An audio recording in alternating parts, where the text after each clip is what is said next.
I used the first underwater camera that was mobile, and what it was composed of was a big deck and a big camera and a camera on top of it.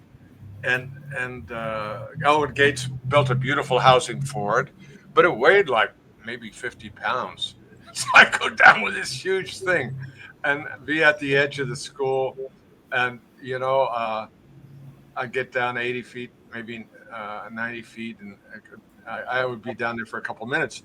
I ended up being probably the best fit guy around after doing that all the time. But now they have GoPros, and they have very small cameras, and it's. I think what Yanis is doing, and I did it myself. Don Nelson was very inspired with technologies. He really knew technologies well. You use these technologies, and you can answer new questions.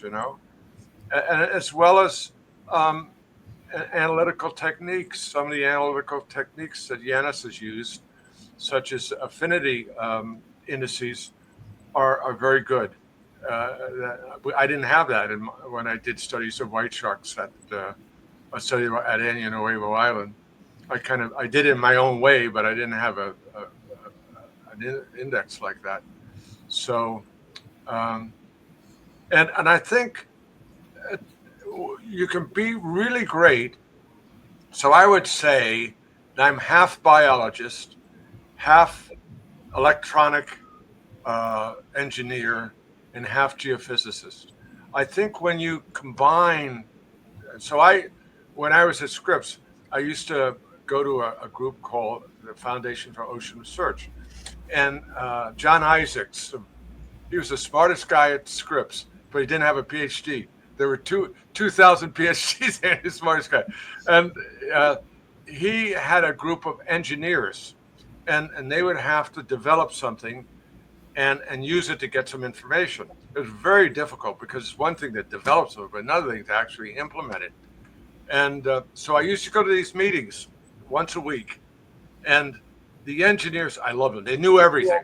They knew all the mathematics. They knew all the physics. They knew, but they weren't the scientists were more thinkers. We may not know. I used trigonometry with white sharks, and I learned it because when I did it, I didn't do it in school, but these guys knew everything. So I learned so much from them, and Don Nelson's technician Jim McKibben, how to build things, and use them. Now you don't have to build them. That's great. You can get them built for you, and you can concentrate on using them, and that's what people do now. Now, what I like about Yanis, let me just say, is he doesn't just tag animals.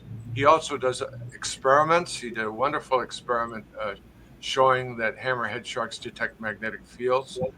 He developed a pH sensor one time, many years, a master's degree, and he's used all these